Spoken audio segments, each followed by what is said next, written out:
Liebe Zuschauerinnen und liebe Zuschauer. Dear viewers, dear listeners, we greet you very warmly to the third program in our series, The Speaking All Unity, the Word of the Universal Creator Spirit, a cosmic work of teaching and learning from the School of Divine Wisdom. As announced in our last program, in the third program we will be learning about the work of the four primordial powers in the condensed being. In the following elucidations, a well-read citizen and a scientist will try to convey information to us about the four primordial powers in matter.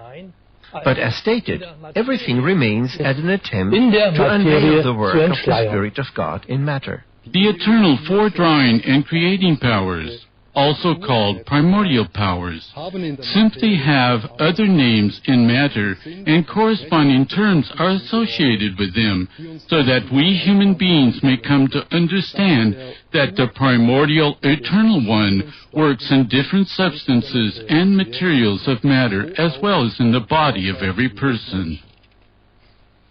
We heard about the drawing and creating powers, the four primordial powers, which bear within the three attribute powers of the Father, Mother, God. Since all things are contained in everything, the law powers of the Spirit are also contained in matter as energetic basic powers. Well, dear people, even a scientific point of view has a lot of interesting things to say about the work of the four powers in matter. All physical phenomena in nature are based on four basic powers, in other words, four fundamental interactions. These basic powers are gravitation, electromagnetic force, weak nuclear force, and strong nuclear force. Of the basic powers, man can perceive gravitation and electromagnetic force in daily life. Gravitation ensures the weight of all living beings and objects and is responsible for the fact that the planets revolve around the Sun in certain orbits. The electromagnetic force is responsible for most daily phenomena such as light, electricity, and magnetism, chemistry, and much more. Gravitation and the electromagnetic force have a large range and are effective in the entire universe, while the weak and the strong nuclear force have an extremely small range and are effective only within the scope of an atomic nucleus. Weak nuclear force is responsible for certain radioactive decay processes, among others also for the atomic processes in the Sun, the so-called nuclear fusion, with the help of which the Sun produces its energy. The fourth force is the strong nuclear force, which is responsible for the cohesion of protons and neutrons. We could say that the strong nuclear force holds the world together in its innermost part. At short distances, the strong nuclear force is approximately 100 times stronger than the other forces. It can be verified in experiments in particle accelerators that the intensity of the three forces increasingly match each other the higher the particle energies and thus the temperatures are. Above a certain temperature, a unification of the electromagnetic and weak nuclear forces occurs, which is then described as electro-weak force. The standard model of particle physics assumes that above a certain temperature and energy, a merging of the strong nuclear force with the electro-weak force occurs. At even much higher temperatures and energies, a uniform superforce could then form from all four nature powers. Such extreme physical conditions can only have occurred with the Big Bang. The Big Bang does not describe an explosion in an existing space. Rather, under the Big Bang in the physical sense, we understand the starting point of matter, space, and time. Most astronomers assume that the material universe began with the Big Bang about 13.7 billion years ago. The immediate Big Bang event itself cannot be described physically and mathematically with the formulas known to us. Astronomers surmise that at the beginning of the visible universe there was a very small area of space, smaller than the head of a pin, consisting of space-time quantum foam.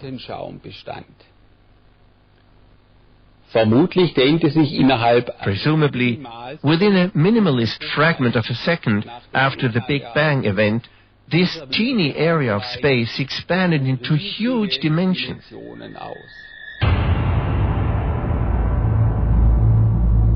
The inflation of the universe was gigantic.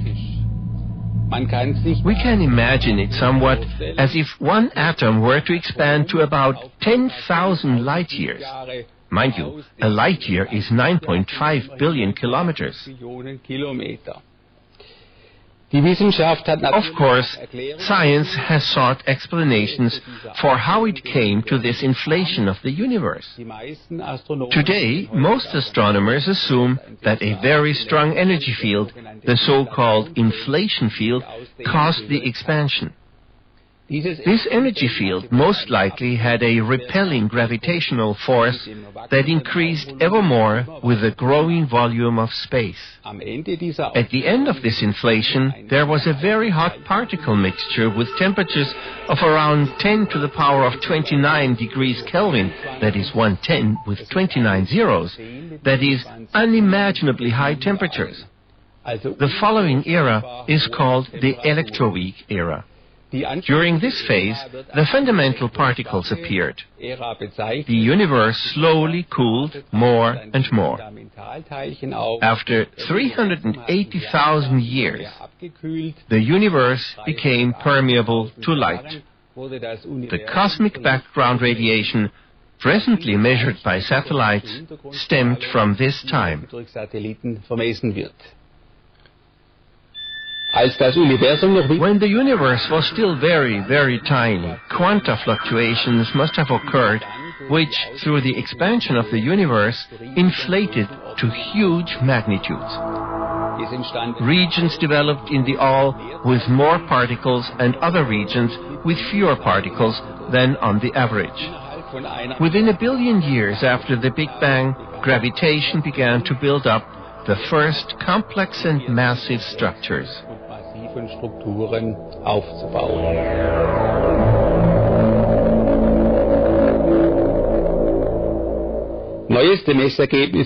The most recent measurement results indicate that there are 100 to 200 billion galaxies in the universe, all of which are more or less similar to our Milky Way.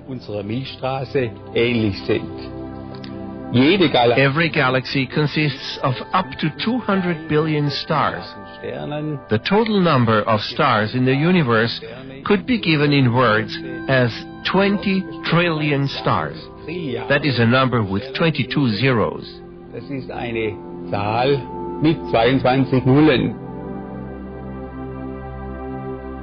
Dear viewers, dear listeners, these are numbers that we simply cannot imagine. To illustrate this, we could imagine the following. If each star in the universe were to correspond to a fine grain of sand, then we could cover the entire surface of Germany with half a meter of sand.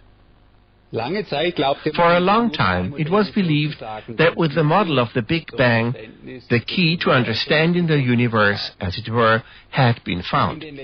But during recent years, it has become increasingly clear that many of the phenomena in the universe are neither properly researched nor understood.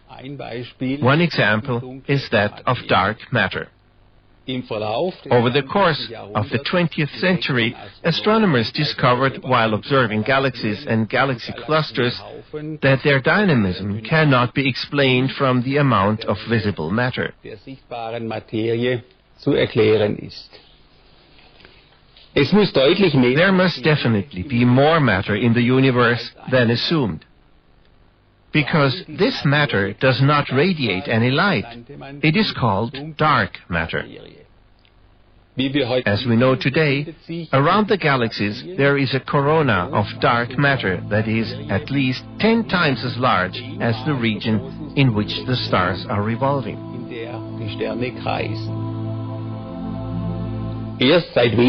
Only since a few years has it been known that our universe is developing totally differently than was previously assumed. Contrary to former concepts, since approximately 5 billion years, the universe has been expanding ever faster. This is called cosmic acceleration. The original concept was that the universe draws together, that gravitation gains the upper hand. The volume of space in the all must possess a kind of internal energy which is constantly pressing outward and attempting to make the universe become larger. What is extraordinary about this is that this energy also increases with increasing volume. There is no scientific explanation at all for this energy, which is called dark energy. Today, it is assumed that the universe consists of only 4.6% atomic matter that is also visible to us. Approximately 23% is dark matter, and about 73% is accounted for by dark energy. If dark energy keeps the upper hand in the universe, which astronomers assume, it comes to a total dissolution of all material components. Even the black holes will then presumably be annihilated. Then there will be only a minimal radiation. If for some reason or other gravitation should gain the upper hand in the all, the universe would contract and at some time or other totally disappear. So, of course, an interesting question is, what was before the Big Bang? The general theory of relativity states that the world had its beginning at one point in the cosmic past. Questions regarding what came before would make no sense. The Big Bang model deals with the question of how the Big Bang took place, but it does not ask about the reason for the Big Bang and certainly does not ask what was before. Several astronomers and physicists are not satisfied with the Big Bang model and have developed totally different ideas. For example, there is the model of a big bounce. Before our universe, there was another universe that was filled with quanta fields and consisted of pure energy. Other mathematical physical models presume cyclical universes. The final state of a universe then automatically leads to a new beginning in the form of a Big Bang. Physicists have frequently been amazed that of the four fundamental forces in physics, gravitation is by far the weakest of all the forces. One hypothesis is that gravitation seeps, so to speak, into a parallel universe, thus thinning out in our universe.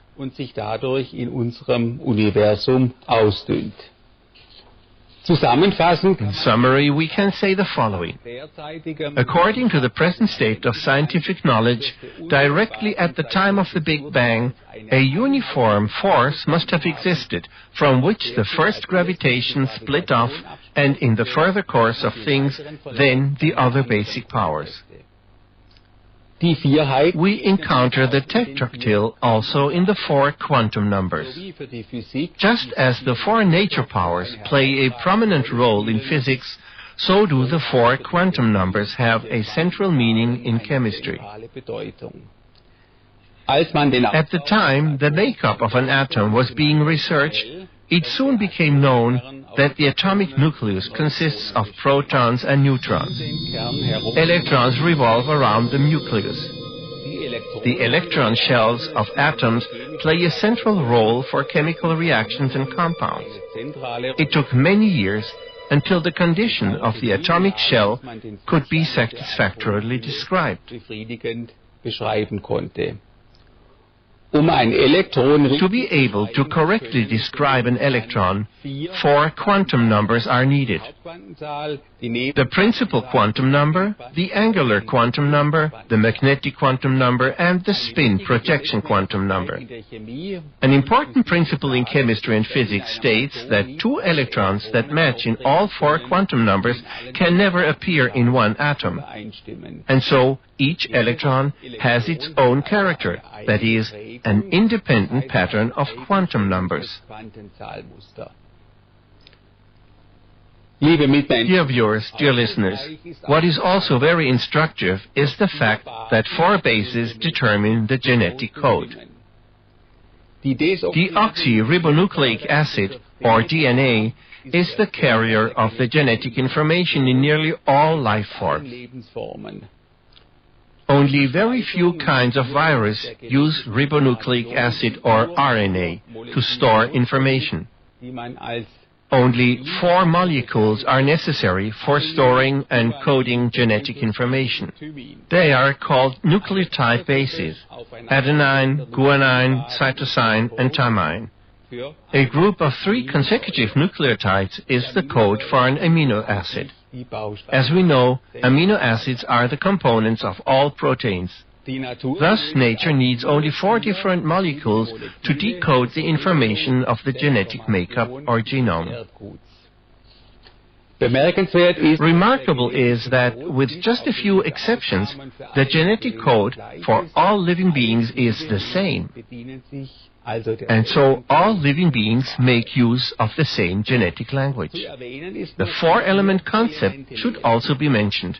The so-called 4 humors theory was developed in the medicine of antiquity. It remained dominant for natural scientists and medicine until the end of the 19th century. The 4 humors were blood, yellow bile, black bile, and phlegm. These fluids were also assigned to the corresponding temperaments, meaning sanguine, choleric, melancholy, and phlegmatic types of people. The doctrine of the 4 temperaments inspired personality psychology even into the 20th century. The physicians of antiquity, for example, Hippocrates of Kos, Galen of Pergamon, viewed health as a harmonious mixture of the bodily fluids. According to their understanding, illnesses develop from an incorrect mixture of these 4 substances. It is also well known that important biomolecules have a 4-part structure. There is a group of natural substances that have a pronounced 4-part structure. These substances are called porphyrins. They consist of 4 symmetrically arranged ring molecules. Very important molecules belong to the group of porphyrins. For instance, the blood pigment hemoglobin, the red muscle pigment myoglobin, electron-transferring proteins in the power plants of the cells, as well as in the mitochondria, and enzymes to detoxify free radicals. The most prevalent compound of this kind on Earth is the chlorophyll in plants. With the help of this green pigment, plants can use sunlight as a source of energy for the formation of glucose. Vitamin B12, too, has a similar molecular makeup as hemoglobin. Interesting regarding porphyrins is that in the inner part of the molecule, enveloped by the 4 ring molecules, various metals can be found. For example, iron with hemoglobin, magnesium with chlorophyll, and cobalt with the vitamin B12 molecule. The most important molecules for generating energy have a similar makeup in all living beings.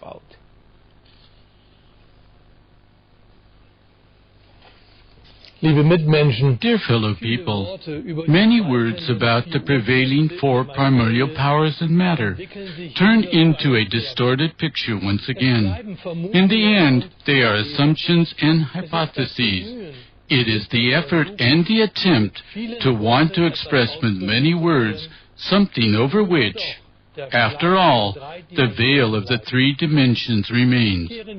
Let us turn back from the scientific presentations to the explanations about the true being, the speaking all unity, the word of the universal Creator Spirit, from the vision of the spiritual all-working of the eternal, just as Gabriella had depicted it in conversations. In our book to this program, we now read about the all-harmony of the eternal being. The eternal being is the all-harmony. It is the music of the spheres of the eternal being. All the suns and planets in all heavenly planes of the kingdom of God are in constant harmonious movement.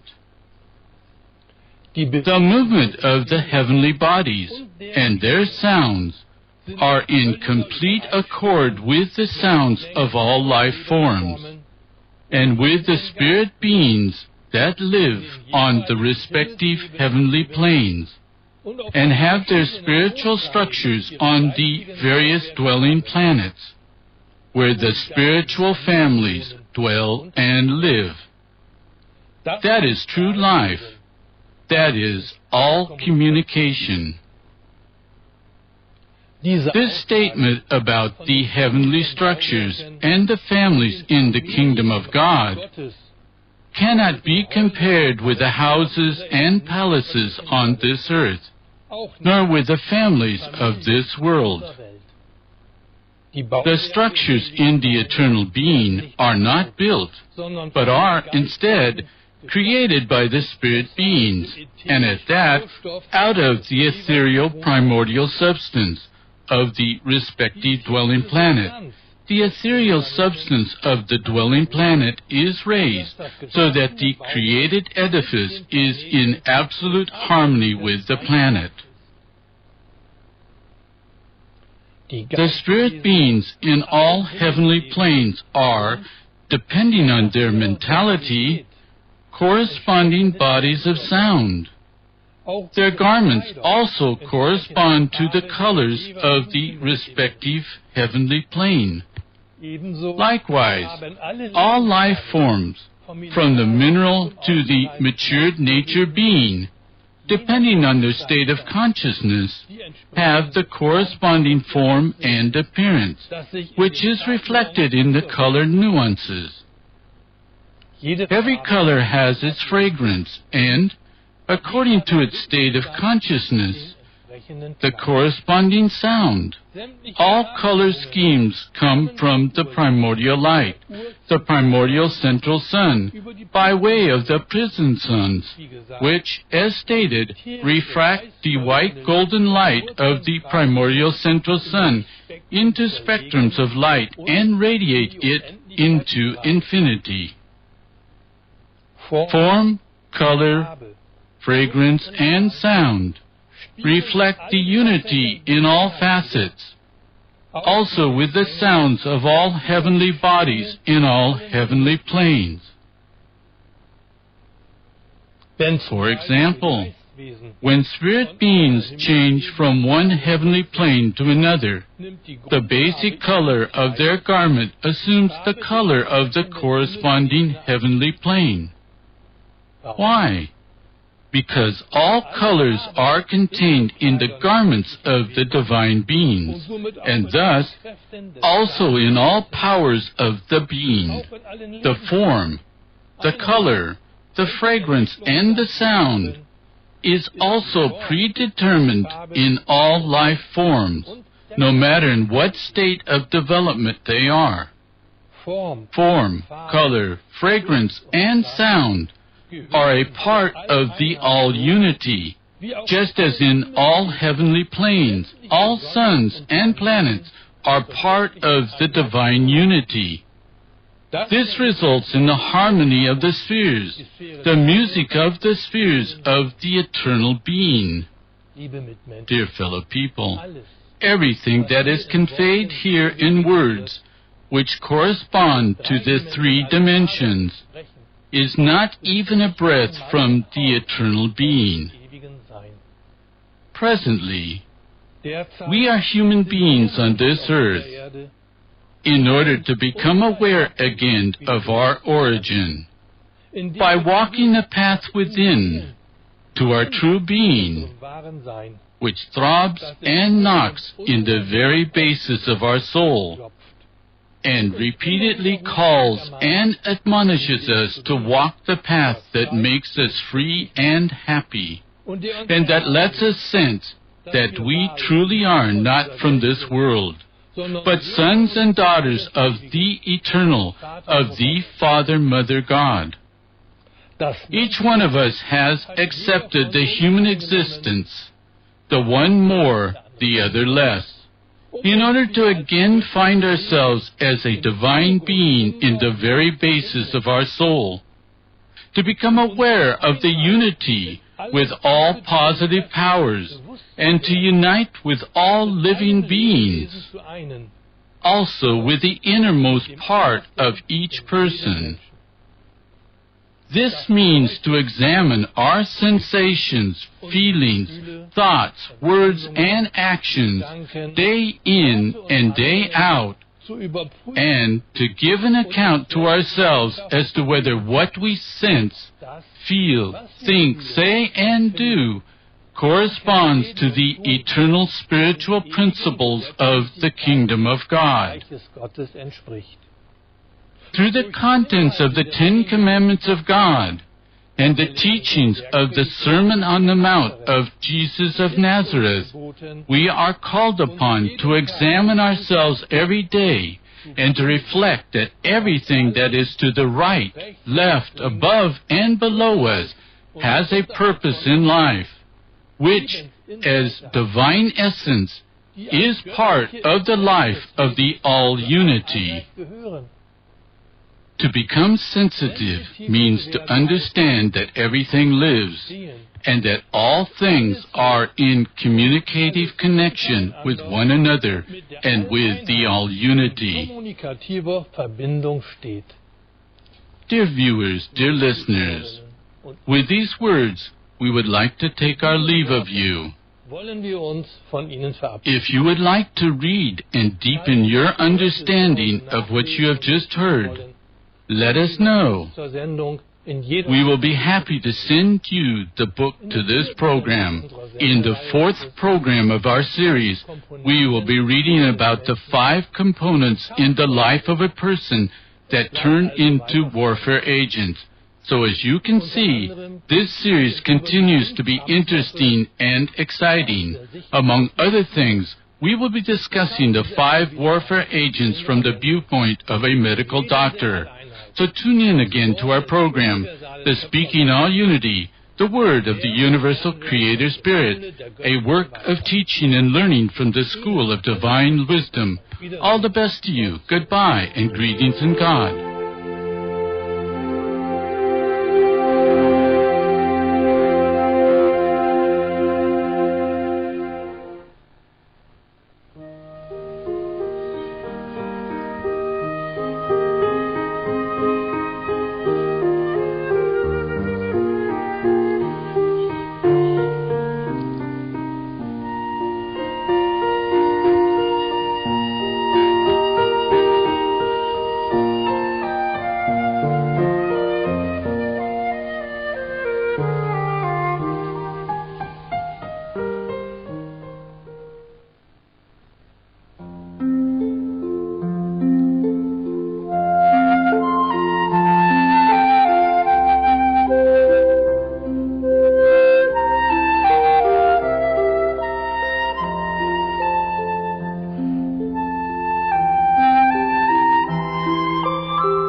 Liebe Zuschauerinnen, liebe Zuschauer, Dear viewers, dear listeners, welcome to our program for today. We will read from the book Christmas Thoughts for a Good New Year. Particularly during this time, many of us long for more tranquility, for a time to reflect and to think about our life in view of the past year, and to go into the new year with fresh strength and new goals. in das neue Jahr zu gehen. This book, by Gabriele, the prophetess and emissary of God in our time, gives us many wonderful aids for this. Let us listen to several excerpts from Christmas Thoughts for a Good New Year. We'd like to start with the following introductory words.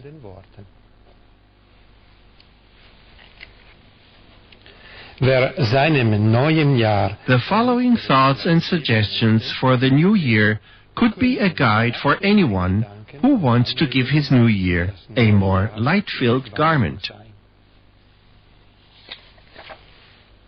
With these spiritual aids, writes Gabriele, I want to merely give tips and guidance on the Spirit of love who dwells in each one of us, who wants to help us to shape and change our years on earth in His Spirit.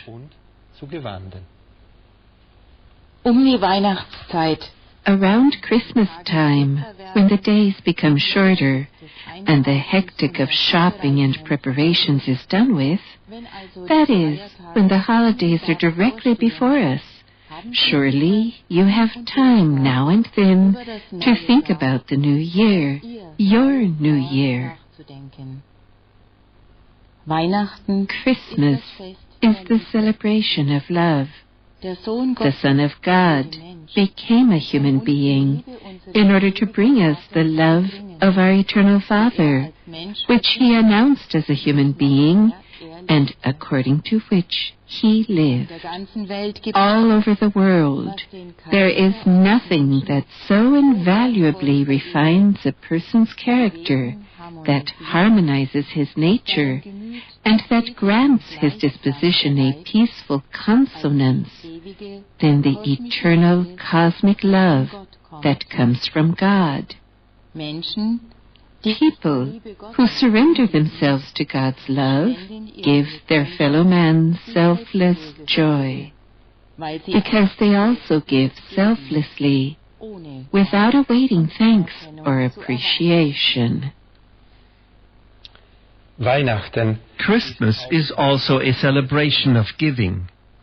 Especially around Christmas time, a person who wants to take the steps toward a good new year can think about how he can bring joy to his fellow man, not only with external gifts, but with his being, which he is striving to refine and to orient toward the love of the infinite, which means security and steadfastness, which radiates and passes on to others' trust and inner happiness.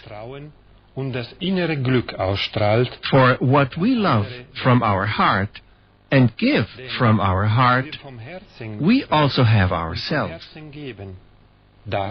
With what we expect, that is, covet, we rob ourselves. Gabriela continues with several questions for you, for all of us. What do you think the new year will bring you? What do you want to achieve during the new year?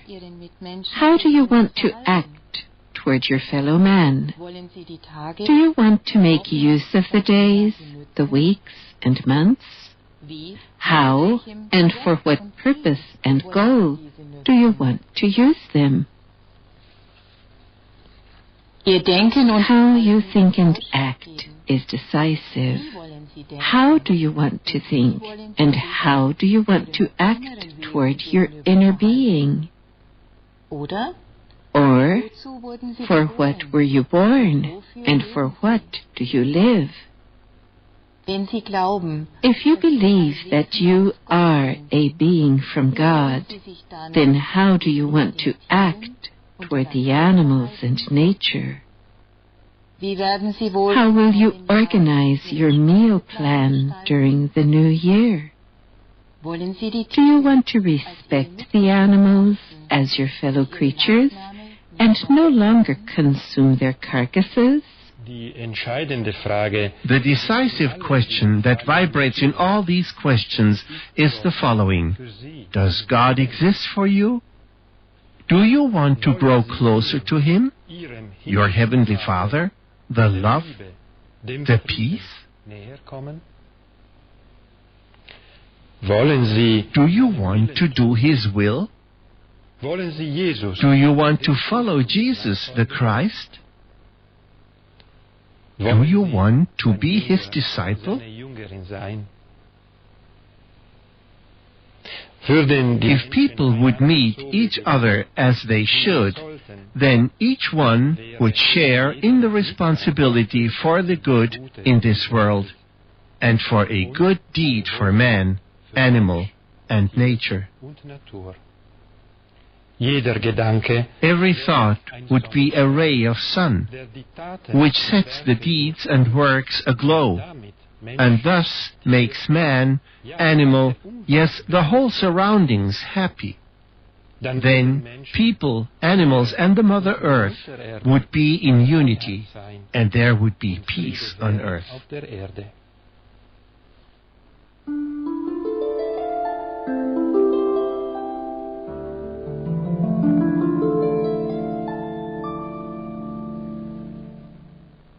At the beginning of a new year, we frequently wish each other all the best, health, strength, and a long life. And with this, we mean the earthly existence, the life on earth. If we focus on God's love and His justice, then we build on the true life. Then we feel and know that in the law of equilibrium, the law of cause and effect, everything unjust will develop in the way that it is ultimately good for our soul. The desire for a long life is very superficial. When we think about the fact that it is not all about the length of our life, but its content. Each day begins with the morning. Very gradually the day lifts its veils and reveals what it has brought along to us. If we are alert, we will hear the day speaking to us. It tells us what we may recognize and rectify today. But the day also points out to us the next learning steps toward health, happiness, and the true life. If we have made use of the day in this spirit, then we have lived on this day. And so, life can be rich in learning steps and experiences, and thus in gain. A person who learns every day also recognizes that the content of what we do or don't do is significant. It does not depend on what we say, for example, or on what we do. Much more decisive is why we say or do something, and which feelings and intentions lie behind it, or in our thoughts. In unseren Gedanken liegen. We say something. What might we secretly want to achieve with this? Do we want to flatter our neighbor? To captivate him for ourselves? We do something. Is it as selfless as we pretend? Or do we want to show off with this, to awaken a positive impression in others, which brings us advantage?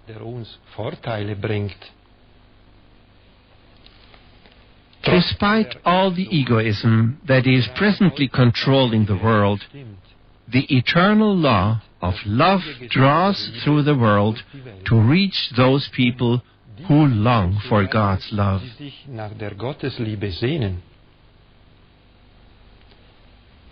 The Spirit of God is the imperishable core in all and in all things, the almighty power, the light that will conquer all shadows and transform everything back into its spiritual, divine, primordial form.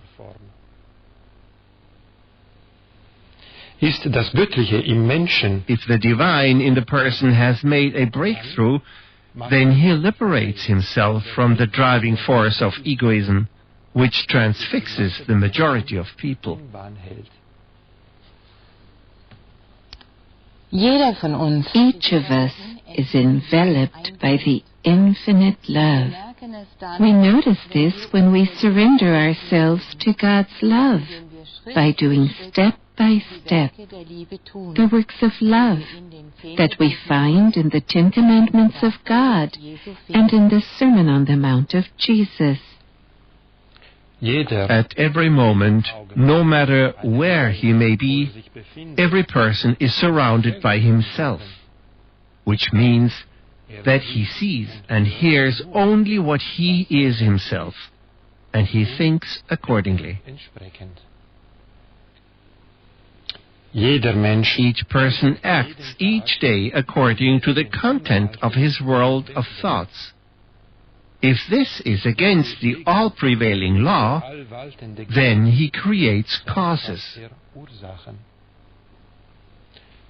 Thus, fate is not a coincidence, but is the result of created causes. And so, fate is nothing more than the product of the content of thoughts.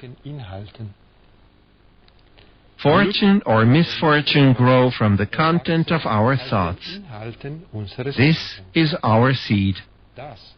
Our harvest always corresponds to our seed. Liebe ist eine Himmelsgabe. Love is a gift from heaven. Without limitation, it helps to overcome all those who are evil, all that is evil, if we surrender to the will of love. Before the divine love, nothing that is non-divine endures, no self-will and no self-love. The all-love knows no limits, no hindrances. For the one who lets himself be touched and grasped by the eternal love, there are no hindrances to overcoming his all-too-human aspects and to transforming them with the help of the Spirit of God. A person can unfold his true being, which is love, only from within to without. Each of us possesses the cosmic love, which is the bearer of the true life. And so, we are called upon to love with our heart, to give with our heart, to help with our heart. Whoever resolves this for the new year and does it, contributes to the fact that things get a tiny bit better in the world, and the truth begins to sprout in many a heart. Jesus loved the people. Let us follow him. When we learn to look at difficulties and problems from a higher perspective, they will suddenly become small and insignificant. In the Spirit of God, human achievements and motivations are meaningless. Hatred, envy, and enmity are the spawns of an egoistical way of thinking. Anything that does not correspond to God's love has no value and no validity. Only the ego gives all too humanness value and significance. Irgendwann. At some point, each one will realize that what is human does not endure. It cannot be kept in the long run. It dwindles and vanishes and comes to us in another form as a corresponding effect that we then have to bear. Die wir dann zu tragen haben. The earthly existence of every single person could become a gain in life if he learns to analyze what moves him, in order to then remove the root, for example, of his brooding, his despondency, his self-castigation, his self-martyrdom, his despair and his disbelief, in order to then surrender it to the one who knows about all things, who is with him and who surrounds him, God. Every person is in the world to learn, to gain higher values. But whoever is not willing to learn will not gain spiritually either. The inner gain endures. At some point, every external gain fades away. Another thought for the new year. Only that person is truly rich who makes others richer in their hearts. Around Christmas time, many a one thinks about religion. Many a one who hears the word religion connects religion with God and the church institutions, whose character is expressed by places of worship made of stone. But the Christ of God did not want any churches of stone, for it is written, "Do you not know that you are the temples of God, and that the Spirit of God dwells in you?"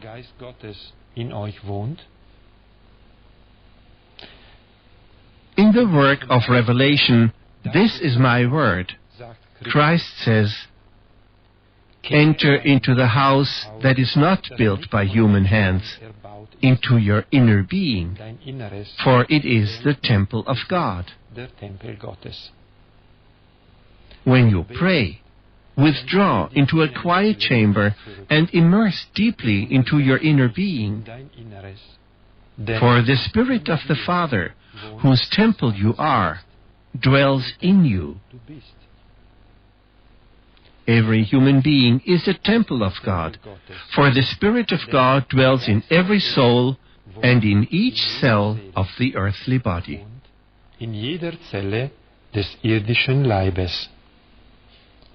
Jesus wanted devotion to the great, almighty, eternal love, to the law of freedom, of beauty, justice, to the cosmic, eternally prevailing law, which is God, and which is in the very basis of the soul of every soul and every person. Heaven and earth are being. We human beings belong to this, as do all animals, the nature kingdoms. The entire planet Earth is God's creation. We do not need any stone houses of worship, any external doxologies and sham sounds, any choir music, to praise the one who is in us. We ourselves should be music, heavenly sound, by doing God's will. His will is the harmony of the heavens, the law of love. If we have given ourselves into His will, then we are bearers of the beauty, bearers of the eternal life, which has overcome the limit called death. Vertrauen Sie sich Gott an. Entrust yourself to God. Believe in the innermost part of your soul, in the eternally beating heart of love. Then you will also know to where you can turn when fear, worry, and hardship want to creep up on Die you. Macht der Liebe The might of love, in ihnen, God in you, ihnen zu listens to und you hilft ihnen and auf helps you vielerlei in many Art und ways Weise. and means. Kommen, Come, ja, gehen yes, Sie zu go Ihrem to your innersten inner Wesen. being. Then you will feel Sie sind you are not verlassen. forsaken.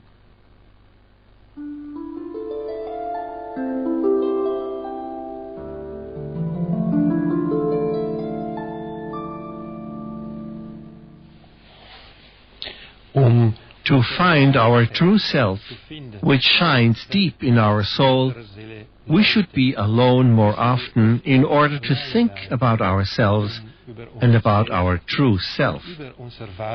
For only deep, God-filled thoughts help us to find our true self, which is love, peace, loyalty, beauty, happiness, and harmony.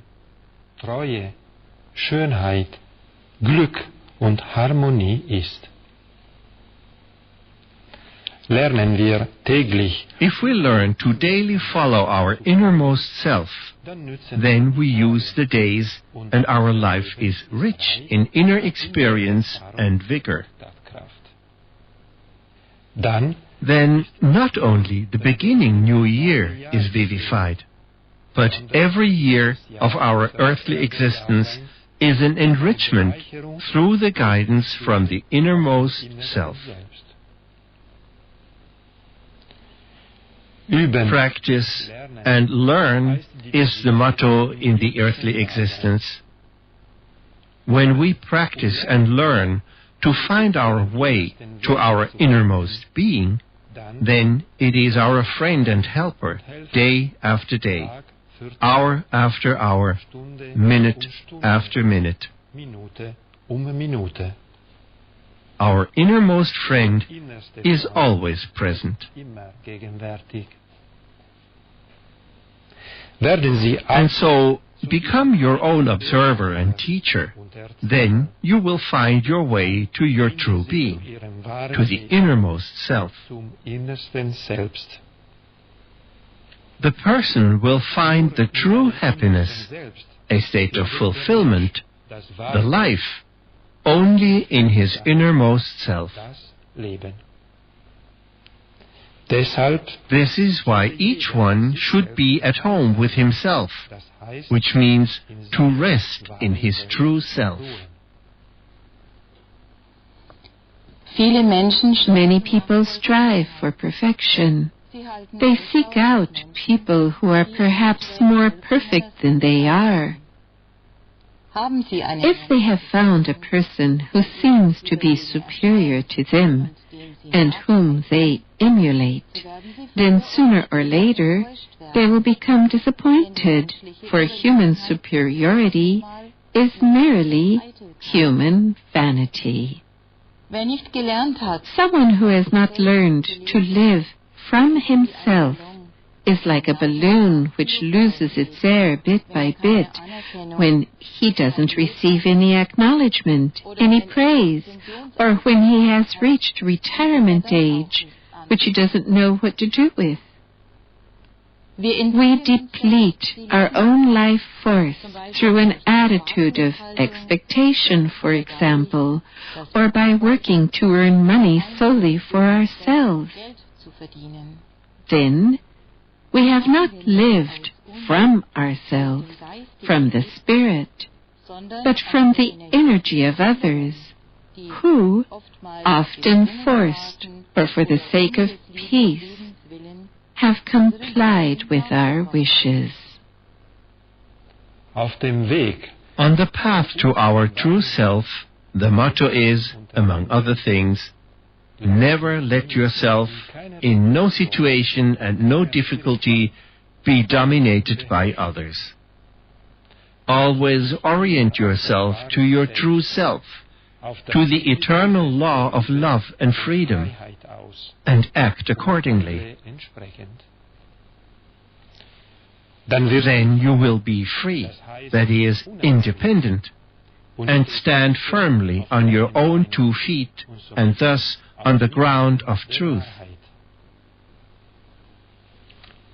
we find the excerpts from the eternal law which show us the way to our true self in the commandments of God and in the Sermon on the Mount of Jesus.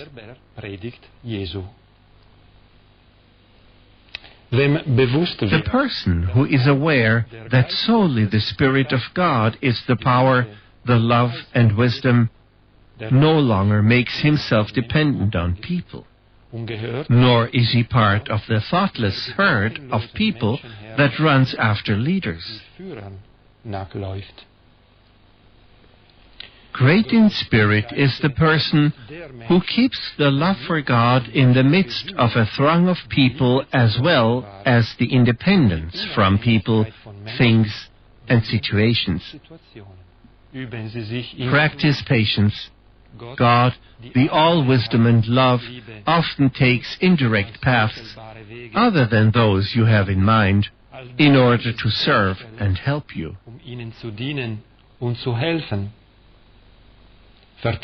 Trust in God, and in everything entrust yourself to Him, the all-wisdom, all-power, and kindness. Learn to live in the present and remain alert. God comes toward you.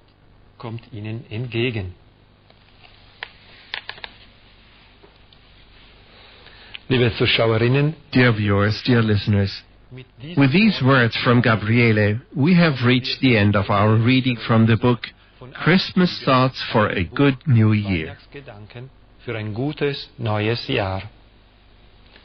We wish you a good, reflective time and much strength. All the best. Goodbye, and greetings in God.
कहते हैं कि कुछ रिश्ते हमेशा के लिए होते हैं। शायद ये रिश्ता भी वैसा ही था। हम दोनों पहली बार इस कॉलेज में मिले।